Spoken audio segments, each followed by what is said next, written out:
United States of America seem to become less and less united as each day goes on.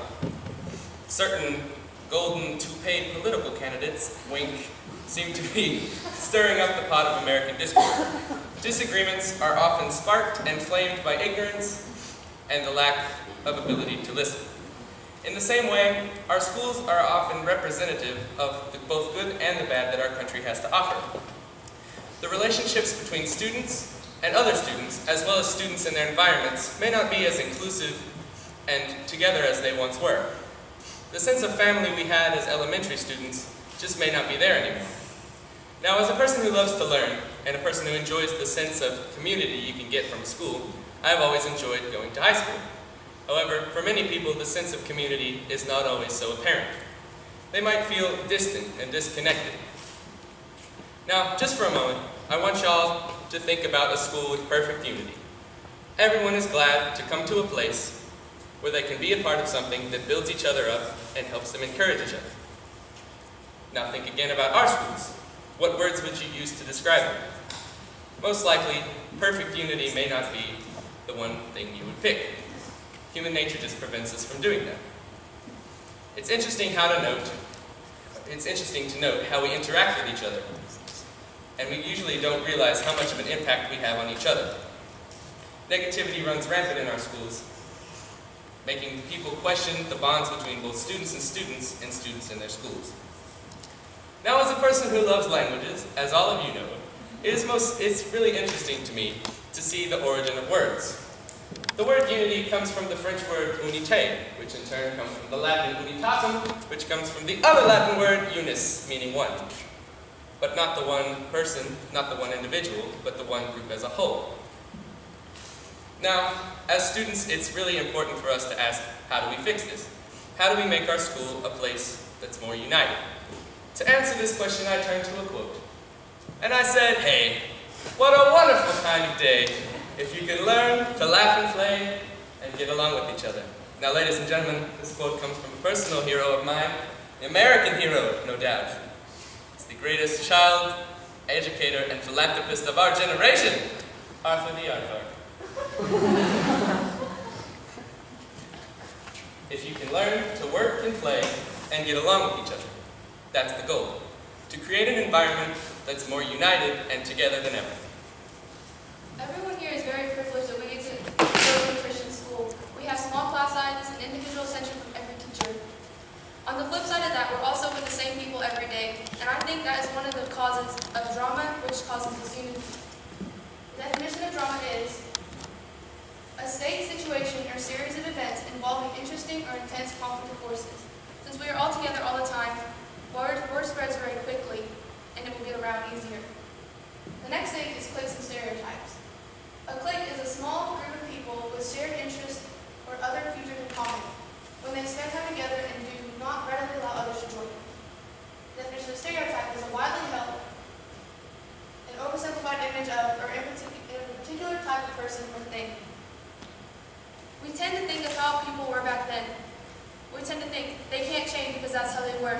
But people get more mature in high school, and we got to remember that other people will mature and that we can not make them dwell on past mistakes. Even though we aren't the same, like an athlete or someone who's a fan, we can open our circle of friends out to them because you never know who could end up being your best friend someday. We are stuck in our mindsets that people can't change and that we can only relate to these certain type of people. We need to open our hearts to them and let them in. The next thing is negativity.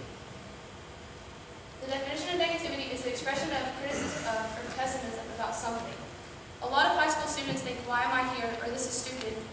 But we as leaders need to be positive so they can follow us and learn from our example. Now, the solution to these common problems is simple. This year, we need to start off with a clean slate. Ignore the past and start over again. To unify our school efficiently, we need to accept our responsibility as leaders by setting the example. Be a positive leader so others will lead too. Make your school more positive by encouraging others and building each other up. Make someone smile. Let people know you appreciate them so that they know that they're valued. Point out potential to the future leaders of your school so they can take the lead once other students move on and graduate. Once you accept responsibility, stick with it. Continue to be a consistent leader and make it a habit to encourage others and build each other up. Take the good with the bad. That's part of being a leader, is even on bad days you continue to lead your school. And when you make a mistake or if a problem occurs, learn from it and move on. The next step to building unity is taking action. In the Bible, we see a perfect example of someone who took action, Nehemiah. Nehemiah lived in the city of Persia, working as a cupbearer for the king. He received word that his hometown in Jerusalem was overthrown by the Babylonians. When Nehemiah heard this, he quickly ran back to his hometown, Jerusalem. The physicist Sir Isaac Newton said, "For each action, there's an equal and opposite reaction. Although this is about physics, we can apply it to life." When Nehemiah showed up in Jerusalem, he quickly got to work. The people saw what he was doing, and they showed the equal and opposite reaction and got to work with him. Ernest Hemingway says, "Never mistake motion for action." Nehemiah didn't just go through the motions. He showed them how to work, and he worked with them. He didn't just sit back and point to everyone and tell them what to do. He worked with them as a servant leader. Our school is going to be giving students the opportunity to become a mentor.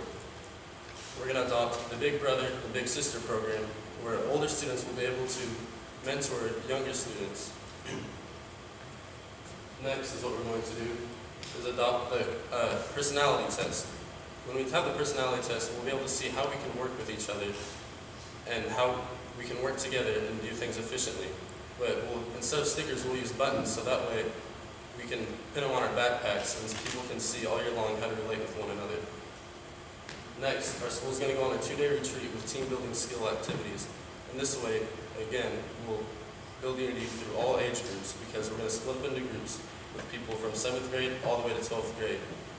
And with each group, we'll have a older student being the leader of the group. And we have chapels every Friday at our school, and at the end of the month, we have set aside prayer time. And during this prayer time, we're going to split up into our groups that we had on the retreat. And we split into our groups that we had on the retreat. And by this time, we'll be all united together, and we'll be able to pray over each other and for our schools and for our nation. And when we have a God-centered unity, the unity doesn't just last the school year or a lifetime, but for eternity. Robin Williams said, "I used to think the worst thing in life was to end up alone. It's not. The worst thing in life is to end up with people who make you feel alone." When you're just going through the motions of unity and you don't want true unity, and you're just going through the motions doing this because you have to, then you don't have a true common bond with each other. Everything we said today can be summed up into one simple statement, but first, ask yourself this question. Why do you do what you do? Why do you do what you do? Why would you include someone or exclude someone?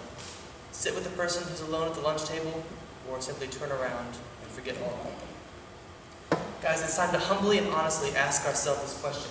Which side of the pendulum are we on? Are you the one being excluded, or are you the one doing the excluding?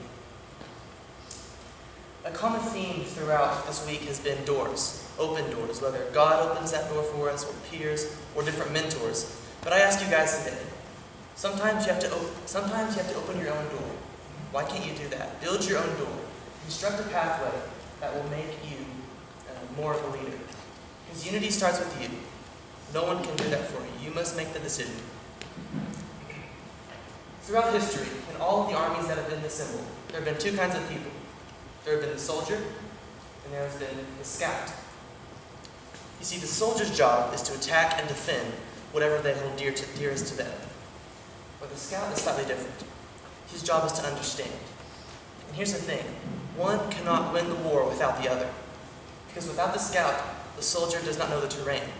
Where do I need to hide if I need to? Where do I attack the enemy? Where are landmines even that I can step on? And on the flip side of that, the scout needs the soldier, because simply he doesn't have anyone to fight for him. See, the most important thing of all that we'll say today is this. Unity must be inspired. It cannot be forced or suggested. This is the best way, and it's not only important, but it's critical. You see, Hitler had unity in Germany in World War II, and look how that turned out. Bernie Siegel, a writer and retired pediatric surgeon, once said, "True inspiration overrides all fears. When you are inspired, you enter a trance state and can accomplish things that you may never have felt capable of doing." You know, one thing we ask ourselves is, why me?